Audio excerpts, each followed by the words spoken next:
ನಮಸ್ಕಾರ ವೀಕ್ಷಕರೇ, ಸುಹಾಸಿನಿಗೆ ಸ್ವಾಗತ. ಇವತ್ತು ನಾವು ಗಮನ ಹರಿಸ್ತಾ ಇರೋದು ಮಕ್ಕಳ ಬಗ್ಗೆ, ಅದರಲ್ಲೂ ಮುಖ್ಯವಾಗಿ ಮಕ್ಕಳ ಕಣ್ಣಿನ ಬಗ್ಗೆ.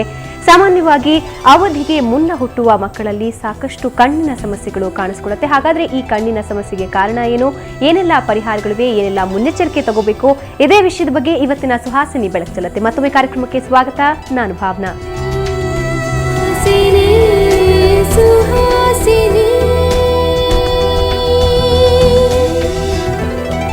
ಇದರ ಬಗ್ಗೆ ನಮ್ಮ ಜೊತೆ ಮಾತಾಡೋದಕ್ಕೆ ವೈದ್ಯರಾದಂತಹ ಆನಂದ್ ವಿನೇಕರ್ ಅವರು ನಮ್ಮ ಜೊತೆ ಇದ್ದಾರೆ. ಆನಂದ್ ಅವರೇ, ಕಾರ್ಯಕ್ರಮಕ್ಕೆ ಸ್ವಾಗತ. ಸಾಮಾನ್ಯವಾಗಿ ಮಕ್ಕಳಲ್ಲಿ ಕಣ್ಣಿನ ಸಮಸ್ಯೆ ಉದ್ಭವ ಆಗಬೇಕು ಅಂದರೆ ಏನೆಲ್ಲ ಕಾರಣಗಳಿರುತ್ತೆ? ಮಕ್ಕಳಿಗೆ ಅಂಧತ್ವ ಬರುವ ಕಾರಣಗಳು ನಮ್ಮ ದೇಶದಲ್ಲಿ ಒಂದು 15-20 ವರ್ಷಗಳಲ್ಲಿ ತುಂಬ ಬದಲಾವಣೆ ಬಂದಿದೆ. ಮುಂಚೆ ವಿಟಮಿನ್ ಎ ಕೊರತೆಯಿಂದ ಮತ್ತು ಇಡೀ ಕಣ್ಣಿನ ಗುಡ್ಡೆಗೆ ಎಫೆಕ್ಟ್ ಆಗುವಂಥ ಕಾರಣಗಳು ಜಾಸ್ತಿ ಕಾಮನ್ ಆಗಿತ್ತು. ಬಟ್ ಇತ್ತೀಚೆಗೆ ಒಂದು 15-20 ವರ್ಷಗಳಿಂದ ರೆಟಿನಾ ಪ್ರಾಬ್ಲಮ್ಸು, ಅಂದರೆ ಅಕ್ಷಿಪಟಲ ಅಂತ ಹೇಳ್ತೀವಿ ಕನ್ನಡದಲ್ಲಿ, ರೆಟಿನಾ ಪ್ರಾಬ್ಲಮ್ಸು ಜಾಸ್ತಿ ಸಾಮಾನ್ಯವಾಗಿ ಕಂಡುಬರುತ್ತೆ. ಅದು ಇದರಲ್ಲಿ ಕೆಲವು ಕಾಯಿಲೆಗಳಿಗೆ ಏನೂ ಟ್ರೀಟ್ಮೆಂಟ್ ಇಲ್ಲ, ಚಿಕಿತ್ಸೆ ಇಲ್ಲ. ಎಸ್ಪೆಷಲಿ ರೆಟಿನಾ ಪ್ರಾಬ್ಲಮ್ಸ್ಗೆ ರೆಟಿನಲ್ ಡಿಸ್ಟ್ರೋಫೀಸ್ ಇರಲಿ, ರೆಟಿನೈಟಿಸ್ ಪಿಗ್ಮೆಂಟೋಸಾ ಅಂತ ಕೆಲವು ಕಾಯಿಲೆಗೆ ಈಗ ಸ್ವಲ್ಪ ರಿಸರ್ಚ್ ಎಲ್ಲ ನಡೀತಾ ಇದೆ. ಬಟ್ ಒಂದು ಕಾಯಿಲೆಗೆ ನಾವು ಚೆನ್ನಾಗಿ ತಡೆಗಟ್ಟು ಅದು ಅಂಧತ್ವವನ್ನು ತಡೆಗಟ್ಟಬಹುದು ಅಂದರೆ ರೆಟಿನೋಪತಿ ಆಫ್ ಪ್ರಿಮೆಚ್ಯೂರಿಟಿ. ಅಲ್ಲ, ಈ ರೆಟಿನೋಪತಿ ಆಫ್ ಪ್ರಿಮೆಚ್ಯೂರಿಟಿ ಅಂದರೆ ಏನು? ರೆಟಿನೋಪತಿ ಆಫ್ ಪ್ರಿಮೆಚ್ಯೂರಿಟಿ ಅಂದರೆ ಇದು ಹೆಸರು ಹೇಳಿದಂಗೆ ಇದು ರೆಟಿನಾ ಪ್ರಾಬ್ಲಮ್ಮು ಪ್ರಿಮೆಚ್ಯೂರ್ ಮಕ್ಕಳಿಗೆ. ಸೊ ಇದು ಟೈಮಿಂದ ಮುಂಚೆ ಹುಟ್ಟಿರೋ ಮಕ್ಕಳಿಗೆ, ಅಂದರೆ ಯಾವ ಡೇಟಿಗೆ ಮಗು ಹುಟ್ಟಬೇಕಾಗಿತ್ತು ಅದರದ್ದು ಒಂದು 6 ವಾರ ಅಥವಾ ಹೆಚ್ಚುಕ್ಕಿಂತ ಮುಂಚೆ ಹುಟ್ಟಿರೋರಿಗೆ, ಅಥವಾ 2 ಕಿಲೋಕ್ಕಿಂತ ಕಮ್ಮಿ ತೂಕದಿಂದ ಹುಟ್ಟಿರೋ ಮಕ್ಕಳಿಗೆ ಈ ಕಾಯಿಲೆ ಬರೋ ಚಾನ್ಸಸ್ ಇರುತ್ತೆ. ಈ ಕಾಯಿಲೆ ಯಾಕೆ ಆಗುತ್ತೆ ಅಂದರೆ, ನೋಡಿ, ಕಣ್ಣಿನ ನರ ಇರುತ್ತೆ, ಆಪ್ಟಿಕ್ ನರ್ವ್ ಅಂತ, ಅಲ್ಲಿಂದ ಇದು ರಕ್ತ ಬೆಳವಣಿಗೆ ಶುರು ಆಗುತ್ತೆ. ಸೊ ಇದು ಶುರು ಆಗೋದು 3ನೇ ತಿಂಗಳಲ್ಲಿ, ಅಂದರೆ ಮಗು ತಾಯಿಯ ಹೊಟ್ಟೆಯಲ್ಲಿದ್ದಾಗ.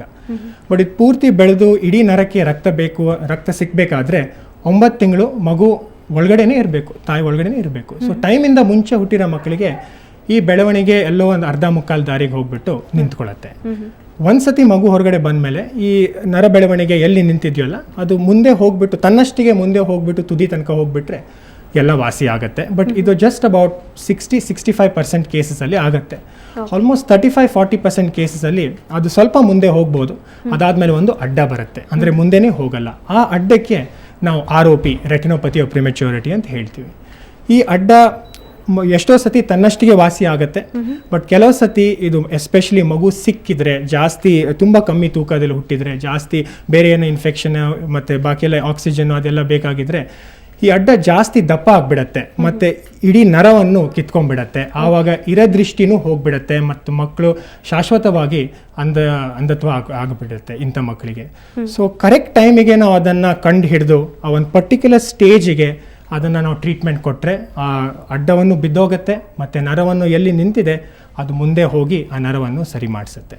ಓಕೆ, ಈ ರೀತಿಯ ಸಮಸ್ಯೆಗಳು ಇರೋದು ಬಹುಶಃ ತುಂಬ ಜನಕ್ಕೆ ಪ್ರಾಥಮಿಕವಾಗಿ ಗೊತ್ತಾಗೋದಿಲ್ಲ. ಸೊ ಯಾವ ರೀತಿಯ ಮಕ್ಕಳಿಗೆ ಈ ರೀತಿಯಾದಂತಹ ಒಂದು ಟೆಸ್ಟ್ ಬೇಕಾಗುತ್ತೆ, ಅಂದರೆ ಒಂದ್ಸಲ ತೋರಿಸ್ಬಿಡೋಣ ROP ತೊಂದರೆ ಏನಾದರೂ ಇದೆಯಾ ಅಂತ ಅನ್ಕೊಳ್ಳೋದಕ್ಕೆ ಯಾವೆಲ್ಲ ಮಕ್ಕಳಿಗೆ ಇದ್ರ ಬಗ್ಗೆ ಗಮನ ಹರಿಸ್ಬೇಕಾಗತ್ತೆ? ಅದೇ, ಸೊ ಎಲ್ಲ ಮಕ್ಕಳು 2 ಕಿಲೋಕ್ಕಿಂತ ಕಮ್ಮಿ ತೂಕ ಹುಟ್ಟಿರೋರು ಅಥವಾ ಪ್ರಿಮೆಚ್ಯೂರ್ ಅಂದರೆ ಕೊಟ್ಟಿರೋ ಡೇಟದು 6 ವಾರ ಮುಂಚೆ ಹುಟ್ಟಿರೋರಿಗೆ ಅಟ್ಲೀಸ್ಟ್ ಮೊದಲನೇ ಚೆಕಪ್ 1 ತಿಂಗಳು ಒಳಗಡೆ, ಅಂದರೆ ಹುಟ್ಟಿದ 1 ತಿಂಗಳು ಒಳಗಡೆ ಫಸ್ಟ್ ಚೆಕಪ್ ಆಗಬೇಕು. ಈ ಚೆಕಪ್ ಮಾಡೋದು ತುಂಬ ಎಸೆನ್ಷಿಯಲ್. ಬಿಕಾಸ್ ಇದು ಹೊರಗಡೆಯಿಂದ ತಂದೆ ತಾಯಿಯವರು ಮಗುನ ಕಣ್ಣು ನೋಡಿದರೆ ಎಲ್ಲ ನಾರ್ಮಲ್ ಆಗಿ ಕಾಣುತ್ತೆ. ಬಿಕಾಸ್ ಇದು ಕಾಯಿಲೆ ಬರೋದು ಕಣ್ಣಿನ ನರದಿಂದ. ಇದು ಮುಂದೆ ಜಾಗ ನಮ್ಮ ಕಾರ್ನಿಯಾ, ಕಣ್ಣಿನ ಗುಡ್ಡೆ ಎಲ್ಲ ನಾರ್ಮಲ್ ಆಗಿ ಕಾಣುತ್ತೆ, ಮಗು ಈ ಕಡೆ ಆ ಕಡೆ ನೋಡುತ್ತೆ. ಸೊ ಅವ್ರಿಗೆ ಇಂಥ ಗಂಭೀರವಾದ ಪ್ರಾಬ್ಲಮ್ ಹಿಂದೆ ನರದಲ್ಲಿದೆ ಅಂತ ಅವ್ರಿಗೆ ಜಸ್ಟ್ ಗೊತ್ತಾಗಲ್ಲ. ಸೊ ಇದಕ್ಕೆ ಕಣ್ಣಿನ ನರದಲ್ಲಿ ನೋಡಬೇಕಾದ್ರೆ ನರದ ಸ್ಪೆಷಲಿಸ್ಟ್ ಬೇಕು, ಮತ್ತೆ ಅಥವಾ ಕೆಲವು ಯಂತ್ರ ಬೇಕು. ಅದು ನಾರ್ಮಲ್ ಆಗಿ ನಾವು ನೋಡಬೇಕಾದ್ರೆ ಇಂಡೈರೆಕ್ಟ್ ಆಫ್ಥಾಲ್ಮೋಸ್ಕೋಪ್ ಅಂತ ಒಂದು ಮಷೀನು ಸರ್ಜನ್ ಅವ್ರ ತಲೆ ಮೇಲೆ ಹಾಕಿಬಿಟ್ಟು ಒಂದು ಸ್ಪೆಷಲ್ ಲೆನ್ಸಿಂದ ಫೋಕಸ್ ಮಾಡಿ ನರವನ್ನು ನಾವು ನಮ್ಮ ಕಣ್ಣಿಗೆ ಇಮೇಜ್ ತರ್ತೀವಿ. ಬಟ್ ಅದು ಮಾಡಬೇಕಾದ್ರೆ ROP ಸ್ಪೆಷಲಿಸ್ಟ್ ಅಥವಾ ಅಟ್ಲೀಸ್ಟ್ ರೆಟಿನಾ ಸ್ಪೆಷಲಿಸ್ಟ್ ಬೇಕು. ಇನ್ನೊಂದು ರೀತಿಯಲ್ಲಿ ನಾವು ಹೆಂಗೆ ನೋಡ್ಬೋದು ಅಂದರೆ ಆ ನರದ ಒಂದು ಫೋಟೋ ತೆಗೆಯೋದು. ಸೊ ಅದು ಫೋಟೋ ತಗೊಳ್ಳೋಕ್ಕೆ ಸ್ಪೆಷಲ್ ಕ್ಯಾಮರಾಸ್ ಬಂದಿದೆ. ಈ ಕ್ಯಾಮರಾಸು ಯಾರು ಬೇಕಾದರೂ ಉಪಯೋಗಿಸ್ಬೋದು, ಡಾಕ್ಟ್ರೇ ಬೇಕು ಅಂತಿಲ್ಲ. ಸೊ ಇದನ್ನು ನಾವು ಕಣ್ಣ ಮೇಲೆ ಇಟ್ಟಿದ ತಕ್ಷಣ ಇಡೀ ನರವನ್ನು ಕಾಣ್ಬಿಡುತ್ತೆ. ಆಗ ಆ ಫೋಟೋ ತೆಗೆದು ಮದರ್ಸ್ಗೂ ತೋರಿಸ್ಬೋದು, ನೋಡಿಮ್ಮ ಇದು ರಕ್ತ ಬೆಳವಣಿಗೆ ಇಲ್ಲಿ ತನಕ ನಿಂತಿದೆ, ಇನ್ನೊಂದು ಸ್ವಲ್ಪ ಬೆಳಿಬೇಕು, ಇದು ಅಡ್ಡ ಬಂದಿದೆ. ಅವ್ರಿಗೂ ಅವೇರ್ನೆಸ್ ಬರುತ್ತೆ. ಮತ್ತು ಅವರು ಇನ್ನೊಂದು 2 ವಾರ ಆದಮೇಲೆ ಬನ್ನಿ, ಇನ್ನೊಂದು ಸ್ವಲ್ಪ ಗ್ರೋತ್ ನಾವು ನೋಡ್ಕೋಬೇಕು ಅಂತ ಹೇಳಿದರೆ ಅವ್ರು ಖಂಡಿತ ಬರ್ತಾರೆ. ಬಿಕಾಸ್ ಅವ್ರಿಗೆ ಅದು ವಿಜುವಲೈಸೇಷನ್ ಆಗಿಬಿಡುತ್ತೆ. ಅವ್ರು ನೋಡ್ಬಿಡ್ತಾರೆ, ಓ ನನ್ನ ಮಗುದ ಕಣ್ಣಿನ ನರದಲ್ಲಿ ತೊಂದರೆ ಇದೆ ಅಂತ. ಅಲ್ಲ, ಯಾವ ಏಜ್ ಅಲ್ಲಿ ಎಚ್ಚೆತ್ಕೊಳ್ಬೇಕಾಗತ್ತೆ? ಅಂದ್ರೆ ಇಂತಹದ್ದೇ ಏಜ್ ಅಂತಿದ್ಯಾ? ಅಂದ್ರೆ ಇಷ್ಟು ವರ್ಷದ ಒಳಗಡೆ ಅಥವಾ ಇಷ್ಟು ತಿಂಗಳ ಒಳಗಡೆ ನಾವು ಎಚ್ಚೆತ್ಕೋಬೇಕು, ಆಮೇಲೆ ಆದ್ರೆ ಕಷ್ಟ ಆಗುತ್ತೆ, ಈ ತರದ್ ಏನಾದ್ರೂ ಇದೆಯಾ? ಹೌದು, within first month first screening ಆಗಿದ್ಮೇಲೆ ನಾವು ಯಾವ ಕಾಯಿಲೆ ಯಾವ ಸ್ಟೇಜ್ ನೋಡ್ತೀವಿ ಅದ್ರ ಪ್ರಕಾರ ನೆಕ್ಸ್ಟ್ ಸ್ಕ್ರೀನಿಂಗ್ ನಾವು ಶೆಡ್ಯೂಲ್ ಮಾಡ್ತೀವಿ. ಫಾರ್ ಎಕ್ಸಾಂಪಲ್, ರಕ್ತ ಬೆಳವಣಿಗೆ ತನ್ನಷ್ಟಿಗೆ ನಡೀತಾ ಇದೆ, ಎಲ್ಲೂ ಅಡ್ಡ ಇಲ್ಲ, ಎಲ್ಲೂ ಕಾಯಿಲೆ ಇಲ್ಲ ಅಂದ್ರೆ 2-3 ವಾರ ಆದ್ಮೇಲೆ ಮತ್ತೊಮ್ಮೆ ನೋಡ್ಬೋದು. ಇಲ್ಲ ಸ್ವಲ್ಪ ಕಾಯಿಲೆ ಫಸ್ಟ್ ಸ್ಟೇಜ್ ಅಲ್ಲಿ ಕಾಯಿಲೆ ಬಂದಿದೆ ಅಂತ ನೋಡಿದ್ರೆ 1 ವಾರ ಅಥವಾ ಅದ್ರ ಮುಂಚೆನೂ ಕರಿಬಹುದು. 2ನೇ ಸ್ಟೇಜಿಗೆ ಬಂದ್ರೆ ನಾವು ತುಂಬಾ ಕೇರ್ಫುಲ್ ಆಗಿರ್ತೀವಿ. ಬಿಕಾಸ್ ಈ ಕಾಯಿಲೆಗೆ ಚಿಕಿತ್ಸೆ ಕೊಡಬೇಕಾದ್ರೆ 2 ಮತ್ತು 3ನೇ ಸ್ಟೇಜ್ ಮಧ್ಯದಲ್ಲಿ ಚಿಕಿತ್ಸೆ ಕೊಡಬೇಕು. 4ನೇ 5ನೇ ಸ್ಟೇಜು ಇದೆ ಈ ಕಾಯಿಲೆಗೆ. ಆ ಸ್ಟೇಜಿಗೆ ಬಂದ್ಬಿಟ್ರೆ ಆಲ್ರೆಡಿ ದೃಷ್ಟಿ ಹೋಗ್ಬಿಟ್ಟಿದೆ and this is permanent blindness. So ಅಂತ ಸ್ಥಿತಿಗೆ ಬರಬಾರ್ದು, ಕರೆಕ್ಟ್ ಟೈಮಿಗೆ ಕಂಡು ಹಿಡಿದು ಟ್ರೀಟ್ಮೆಂಟ್ ಕೊಡಬೇಕು ಅಂತ ಈ ಸ್ಕ್ರೀನಿಂಗ್ ಪ್ರೋಗ್ರಾಮ್ದು ಉದ್ದೇಶ. ಯೂಶಲಿ ಒಂದು 3-4 ಟೈಮ್ಸ್ ಅನ್ನ ಸ್ಕ್ರೀನ್ ಮಾಡಬೇಕಾಗ್ಬೋದು. ಫಸ್ಟ್ ಟೈಮ್ ಮಾಡಿದ್ಮೇಲೆ ಒಂದು 2-3 ಸತಿ ಆ ರಕ್ತ ಬೆಳವಣಿಗೆ ಕನ್ಫರ್ಮ್ ಮಾಡಿ ತುದಿ ತನಕ ಹೋಗ್ತಾ ಇರೋದನ್ನ ನಾವು ಕನ್ಫರ್ಮ್ ಮಾಡಬೇಕಾದ್ರೆ 2 or 3 ವಿಸಿಟ್ಸ್ ಬೇಕಾಗ್ಬೋದು. 2 or 3 ವಿಸಿಟ್ಸ್ ಬೇಕಾಗ್ಬೋದು. ಆದರೆ ಕೆಲವೊಂದು ಸಂದರ್ಭದಲ್ಲಿ ಈ ಗ್ರಾಮೀಣ ಪ್ರದೇಶಕ್ಕೆ ನಾವು ತಗೊಂಡಾಗ ಇಂತಹ ಒಂದು ಸಮಸ್ಯೆ ಇದೆ ಅಂತ ಆದಷ್ಟು ಬೇಗ ಪೋಷಕರಿಗೆ ಗೊತ್ತಾಗೋದಿಲ್ಲ. ಈಗ ಬಾಹ್ಯವಾಗಿ ಏನಾದರೂ ಗೊತ್ತಾಗೋದಕ್ಕೆ ಸಾಧ್ಯ ಆಗುತ್ತಾ? ಲಕ್ಷಣಗಳೇನಾದರೂ ಗೊತ್ತಾಗುತ್ತಾ ಮಗುವಿನಲ್ಲಿ? ಅಂದ್ರೆ ಪೋಷಕರು ROP ಇರಬಹುದು ಅಂತ ಅನ್ಕೊಳ್ಳೋದಕ್ಕೆ ಏನಾದರೂ ಲಕ್ಷಣಗಳು ಗೊತ್ತಾಗುತ್ತಾ ಮಗುವಿನಲ್ಲಿ? ಅನ್ಫಾರ್ಚುನೇಟ್ಲಿ ಅರ್ಲಿ ಸ್ಟೇಜಸಲ್ಲಿ ಯಾವಾಗ ನಾವು ಸಕ್ಸಸ್ಫುಲ್ ಟ್ರೀಟ್ಮೆಂಟ್ ಕೊಡ್ಬೋದು ಆ ಸ್ಟೇಜಲ್ಲಿ ಹೊರಗಡೆಯಿಂದ ಏನೂ ಅದಕ್ಕೆ ಲಕ್ಷಣ ಇರಲ್ಲ. That is the unfortunate part. ಅದಕ್ಕೆ ಎಲ್ಲ ಮಕ್ಕಳು 2 ಕಿಲೋಕ್ಕಿಂತ ಕಮ್ಮಿ ಹುಟ್ಟಿದ ತಕ್ಷಣ ಅವ್ರಿಗೊಂದು ಸ್ಕ್ರೀನಿಂಗ್ ಆಗಬೇಕು ಅಂತ ಯೂನಿವರ್ಸಲಿ ನಾವು ಹೇಳ್ತೀವಿ. ಬಟ್ ಯಾವ ಮಗು ಸಿಕ್ಕಿದೆ, ಜಾಸ್ತಿ ಅದಕ್ಕೆ ಇನ್ಕ್ಯುಬೇಟರ್ಲಿ ಇಟ್ಕೊಂಡಿರೋದು, ಜಾಸ್ತಿ ಅಡ್ಮಿಷನ್ ಇಟ್ಕೊಂಡಿರೋದು, ಅವ್ರಿಗೆ ಕಾಯಿಲೆ ಆಗೋದು ಜಾಸ್ತಿ ಚಾನ್ಸಸ್ ಇರುತ್ತೆ. ಬಟ್ ಹೊರಗಡೆಯಿಂದ ಏನೂ ಲಕ್ಷಣ ಇಲ್ಲ. ಲಕ್ಷಣ ಬಂದಾಗ ಅದು ನಮ್ಮದು ಗುಡ್ಡೆದ ಸೆಂಟ್ರಲ್ಲಿ ಅದು ಕಪ್ಪು ಜಾಗ ಇದೆ ನಮ್ಮ ಪ್ಯೂಪಲ್, ಅದು ಬಿಳಿದಾಗ್ಬಿಟ್ರೆ ಅದು ಆಕ್ಚುಲಿ ಕೊನೆಯ ಸ್ಟೇಜು. ಅದು ಆಲ್ರೆಡಿ ಸ್ಟೇಜ್ 4 and 5 ಬಂದ್ಬಿಟ್ಟಿದೆ. ಆವಾಗ ಲಕ್ಷಣ ಇದೆ, ಬಟ್ ಅಷ್ಟೊತ್ತಿಗೆ ಟ್ರೀಟ್ಮೆಂಟ್ ಸಕ್ಸಸ್ಫುಲ್ ಮಾಡೋದು ತುಂಬಾ ಕಷ್ಟ.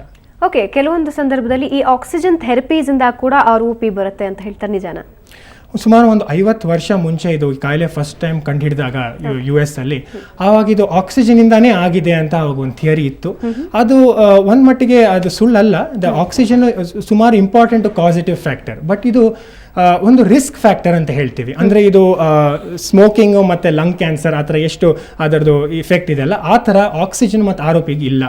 ಇನ್ಫ್ಯಾಕ್ಟ್ ಆಲ್ಮೋಸ್ಟ್ ಒಂದು 30 ರಿಸ್ಕ್ ಫ್ಯಾಕ್ಟರ್ಸ್ ಕಂಡು ಹಿಡಿದಿದ್ದಾರೆ. ಸೊ ಯಾವ್ದಾದ್ರು ಕಾರಣಕ್ಕೆ ಮಗು ಸಿಕ್ ಆಗಿಬಿಟ್ರೆ ಅಥವಾ ತೂಕ ಕಮ್ಮಿ ಆಗಕ್ಕೆ ಶುರು ಆಗಿಬಿಟ್ರೆ ಅದು ROP ಕಾಸ್ ಮಾಡ್ಬೋದು. ಹೌದು, ಆಕ್ಸಿಜನ್ ಇಂಪಾರ್ಟೆಂಟ್ ಇದೆ, ಬಟ್ ಅದು ಒಂದೇ ಕಾರಣ ಅಲ್ಲ. ಓಕೆ, ಪ್ರಿಮೆಚ್ಯೂರ್ ಬೇಬಿ ಅಲ್ಲದೆ ಇದ್ರೂ ಕೂಡ ಕೆಲವೊಂದು ರಿಸ್ಕ್ ಫ್ಯಾಕ್ಟರ್ಸ್ ಇಂದ ROP ಬರ್ಬೋದು ಅಂತೀರಾ? ಪ್ರಿಮೆಚ್ಯೂರ್ ಮಕ್ಕಳಿಗೇನೆ ಜಾಸ್ತಿ ಎಫೆಕ್ಟ್ ಆಗೋದು ಇದು. 2 ಕಿಲೋಕ್ಕಿಂತ ಹೆಚ್ಚು ಮಕ್ಕಳು, ತೂಕ ಹೆಚ್ಚು ಮಕ್ಕಳಿಗೂ ಇದು ಬರ್ಬೋದು. ಬಟ್ ಅದು ಒಂದು ಸ್ವಲ್ಪ ಸಿಚುವೇಶನ್ ಬೇರೆ, ಅದು ಬೇರೆ ಸಿಕ್ನೆಸ್ ಇರುತ್ತೆ, ಇಂಟ್ರಾ ಯೂಟ್ರೈನ್ ಗ್ರೋತ್ ರಿಟಾರ್ಡೇಷನ್ ತರ ಇರ್ಬೋದು. ಬೇರೆ ಸಂದರ್ಭದಲ್ಲಿ ಅವ್ರಿಗೂ ಸ್ವಲ್ಪ ದೊಡ್ಡ ಮಕ್ಕಳಿಗೂ ಆಗ್ಬೋದು. ಅಥವಾ ಒಂದು ಬೇರೆ ಕಾಯಿಲೆನೇ ಇದೆ, ಇದು ಜೆನೆಟಿಕ್ ಪ್ರಾಬ್ಲಮ್, ಅದು ROP ತರಾನೇ ಕಾಣುತ್ತೆ. ಅದು ಫುಲ್ ಟರ್ಮ್ ಬೇಬೀಸ್ಗೂ ಆಗತ್ತೆ. ಅದರದ್ದು ಚಿಕಿತ್ಸೆ, ಅದರದ್ದು ಸ್ಟೇಜಸ್ ROP ತರಾನೇ, ಬಟ್ ಆ ಕಾಯಿಲೆ ಬೇರೆ. ಫೆಮಿಲಿಯಲ್ ಎಕ್ಸುಡೇಟಿವ್ ವಿಟ್ರಿಯೋರೆಟಿನೋಪತಿ ಅಂತ ಒಂದು ದೊಡ್ಡ ಹೆಸರು. ಬಟ್ ಅದು ROP ತರಾನೇ ಇದೆ, ಅದು ದೊಡ್ಡ ಮಕ್ಕಳಿಗೂ ಆಗ್ಬೋದು. ಬಟ್ ಅದರ್ವೈಸ್ ಪ್ರಿಮೆಚ್ಯೂರ್ ಅಥವಾ 2 ಕಿಲೋಕ್ಕಿಂತ ಕಮ್ಮಿ ತೂಕ ಅವರು. ಓಕೆ, ನಿಮ್ಮ ಸ್ಕ್ರೀನಿಂಗ್ ಅಲ್ಲಿ ಹೇಳಿದ್ರಿ ಅಟ್ಲೀಸ್ಟ್ 3 to 4 ಸ್ಕ್ರೀನಿಂಗ್ ಮಸ್ಟ್ ಅಂತ. ಸೊ ಈ ಸ್ಕ್ರೀನಿಂಗ್ ಸಂದರ್ಭದಲ್ಲಿ ಏನೆಲ್ಲಾ ರೀತಿಯ ಪರೀಕ್ಷೆಗಳನ್ನ ಮಾಡಿಸಲಾಗುತ್ತೆ ನಿಮ್ಮ ಕಡೆಯಿಂದ? ಐಡಿಯಲಿ ಈ ಸ್ಕ್ರೀನಿಂಗು ಎಲ್ಲಿ ಮಗು ಅಡ್ಮಿಟ್ ಆಗಿದೆ, ಯಾವ ಹಾಸ್ಪಿಟಲಲ್ಲಿ, ಯಾವ NICU neonatal intensive care ಯೂನಿಟಲ್ಲಿ admit ಆಗಿದೆ, ಅಲ್ಲೇ ಹೋಗ್ಬಿಟ್ಟು ಆಫ್ಥಲ್ಮಾಲಜಿಸ್ಟ್ ಅನ್ನ ಸ್ಕ್ರೀನ್ ಮಾಡಬೇಕು. ನಾವು ನಮ್ಮ ಆಸ್ಪತ್ರೆಯಲ್ಲಿ ಅದೇ ನಾವು ಮಾಡ್ತೀವಿ. ಬೇರೆ ಬೇರೆ ಹಾಸ್ಪಿಟಲ್ಗೆ ಹೋಗ್ಬಿಟ್ಟು ಅಲ್ಲೇ ನಾವು ಸ್ಕ್ರೀನ್ ಮಾಡ್ತೀವಿ. ಇದು ಯಾಕೆ ಅಂದರೆ ಆವಾಗ ಆ ಸಂದರ್ಭದಲ್ಲಿ ಮಗು ಆ್ಯಕ್ಚುಲಿ ಯೂಶ್ವಲಿ ಸಿಕ್ಕಿರುತ್ತೆ ಮತ್ತು ಇನ್ಕ್ಯುಬೇಟರ್ ಒಳಗಡೆ ಇರಬೇಕಾಗತ್ತೆ. ಟೆಂಪ್ರೇಚರು, ಆಕ್ಸಿಜನು, ಪಲ್ಸು, ಮತ್ತು ಅಲ್ಲಿ ಮಕ್ಕಳು ಡಾಕ್ಟ್ರು, ಮಕ್ಕಳು ನರ್ಸಸ್ ಇರ್ತಾರೆ. ನಾವು ಕಣ್ಣಿನ ಡಾಕ್ಟ್ರು, ಅದು ನೋಡ್ಕೊಳ್ಳೋಕ್ಕೆ ಬೇರೆ ನಮ್ಮದು ಸ್ಪೆಷಾಲಿಟಿ, ಪೀಡಿಯಾಟ್ರಿಕ್ ಸ್ಪೆಷಾಲಿಟಿ ಬೇಕಾಗತ್ತೆ. ಸೊ ಅಲ್ಲಿ ಹೋಗ್ಬಿಟ್ಟು ಒಂದು ಡ್ರಾಪ್ಸ್ ಹಾಕ್ತೀವಿ ಕಣ್ಣಿಗೆ. ಆ ಡ್ರಾಪ್ಸ್ ಇಂದ ನಮ್ದು ಪ್ಯೂಪಿಲ್ ದೊಡ್ಡದಾಗತ್ತೆ, ಡೈಲೇಟ್ ಆಗುತ್ತೆ. ಅದರಿಂದ ನಾವು ಹಿಂದೆ ನರವನ್ನು ಈಸಿಲಿ ನೋಡ್ಬೋದು. ಸ್ಟ್ಯಾಂಡರ್ಡ್ ಸಿಸ್ಟಮ್ ಇಂದ ನೋಡ್ಬೇಕಾದ್ರೆ ಅದೇ ನಾನು ಹೇಳಿದಂಗೆ ಇಂಡೈರೆಕ್ಟ್ ಆಫ್ಥಲ್ಮೋಸ್ಕೋಪ್ ಅಂತ ಅದು ಮಾಡ್ಬೋದು. ಬಟ್ ಅದರದ್ದು ಪರ್ಮನೆಂಟ್ ರೆಕಾರ್ಡ್ ಇರಲ್ಲ. ನಾನು ಏನು ನೋಡಿದೆ ನನಗೆ ಮಾತ್ರ ಕಾಣುತ್ತೆ, ಆಮೇಲೆ ನನ್ನ ಫೈಲಲ್ಲಿ ಅದನ್ನ ಚಿತ್ರ ಮಾಡಬೇಕು. ಅದರದ್ದು ಪರ್ಮನೆಂಟ್ ರೆಕಾರ್ಡ್ ಇಟ್ಕೊಂಡು ಇದೇ ಇತ್ತು ಕಾಯಿಲೆ ಈ ವಾರ ಅಂತ ಹೇಳಬೇಕಾದ್ರೆ ಅದರದ್ದು ಫೋಟೋಗ್ರಾಫ್ ತಗೋಬೇಕು. ಅದು ರೆಟ್ ಕ್ಯಾಮ್ ಅಂತ ಒಂದು ಮಷಿನ್ ಬಂದಿದೆ, ಅದು ಸುಮಾರು ವರ್ಷಗಳಿಂದ ಇದೆ ಆ್ಯಕ್ಚುಲಿ. ಈಗ ಒಂದು ಪೋರ್ಟಬಲ್ ವರ್ಷನ್ ಅದರದ್ದು ಬಂದಿದೆ. ಸೊ ನಾವು ಬೇರೆ ಬೇರೆ ಹಾಸ್ಪಿಟಲನ್ನು ಅದನ್ನು ತಗೊಂಡು ಹೋಗಿ ಅಲ್ಲಲ್ಲೇ ಆ ಮಕ್ಕಳದು ಫೋಟೋ, ನರದ ಫೋಟೋ ತಗೊಂಡು ಕಾಯಿಲೆ ಇದೆಯಾ ಇಲ್ಲ ಅಂತ ಹೇಳ್ಬೋದು. ಓಕೆ, ಈಗ ROP ಬಂದಿದೆ ಅಥವಾ ಬರಬಹುದು ಅಂತ ಹೇಳಿದಾಗ ಸುಮಾರು ಎಷ್ಟನೇ ವಯಸ್ಸಿನಲ್ಲಿ ಮಗುವಿಗೆ ಈ ಬ್ಲೈಂಡ್ನೆಸ್ ಕಾಣಿಸ್ಕೊಳ್ಬಹುದು? ಸೊ ಈ ಕಾಯಿಲೆ ನಾನು ಹೇಳಿದಂಗೆ 2ನೇ ಮತ್ತು 3ನೇ ಸ್ಟೇಜ್ ಮಧ್ಯದಲ್ಲಿ ಟ್ರೀಟ್ಮೆಂಟ್ ಕೊಡಬೇಕು. ಈ ಸ್ಟೇಜ್ ಒಂದೊಂದ್ಸತಿ ವಿದಿನ್ 1.5-2 months ಆಫ್ ಏಜ್ ಅಲ್ಲೇ ಬಂದ್ಬಿಡುತ್ತೆ. So by the time the child is 3 months, 3-4 ತಿಂಗಳ ಒಳಗಡೆ ಕರೆಕ್ಟ್ ಟೈಮಿಗೆ ಟ್ರೀಟ್ಮೆಂಟ್ ಕೊಟ್ಟಿಲ್ಲ ಅಂದರೆ by 4 to 5 months they can become permanently blind. So ಅದು ನಾವು ಆ ಕರೆಕ್ಟ್ ಟೈಮಿಗೆ ಗುರ್ತು ಹಿಡಿದ್ರೆ ಮಾತ್ರ ಆ ಸ್ಟೇಜನ್ನು ಗುರ್ತು ಹಿಡಿದು ಟ್ರೀಟ್ಮೆಂಟ್ ಕೊಟ್ಟರೆ ಆಗ ಅದನ್ನು ನಾವು ತಡೆಗಟ್ಟಬಹುದು. ಓಕೆ, ಇದ್ರ ಬಗ್ಗೆ ನಿಮ್ಮ ಜೊತೆ ಇನ್ನಷ್ಟು ಮಾತಾಡ್ತೀನಿ. ಸೊ ವೀಕ್ಷಕರೇ, ಮಕ್ಕಳಿಗೆ ಪ್ರಮುಖವಾಗಿ ಅವಧಿಗೆ ಮುನ್ನ ಹುಟ್ಟಿದಂತಹ ಮಕ್ಕಳಿಗೆ ಸಾಕಷ್ಟು ಮುಂಜಾಗ್ರತೆಯ ಅವಶ್ಯಕತೆ ಇದೆ. ಅದರಲ್ಲೂ ಮುಖ್ಯವಾಗಿ ಮಕ್ಕಳಿಗೆ ಕುರುಡುತನ ಬರುವಂತಹ ಸಾಧ್ಯತೆಗಳು ಸಾಕಷ್ಟು ಮಟ್ಟಿಗಿರುತ್ತೆ. ಡಾಕ್ಟರ್ ಹೇಳಿದ ಹಾಗೆ 1 ತಿಂಗಳ ಒಳಗೆ ಈ ಪರೀಕ್ಷೆಯ ಅವಶ್ಯಕತೆ ಇದೆ. ಇದ್ರ ಬಗ್ಗೆ ಇನ್ನಷ್ಟು ಮಾಹಿತಿ ನೀಡ್ತೀನಿ. ಅದಕ್ಕೂ ಮುಂಚೆ ಒಂದು ಸಣ್ಣ ವಿರಾಮ.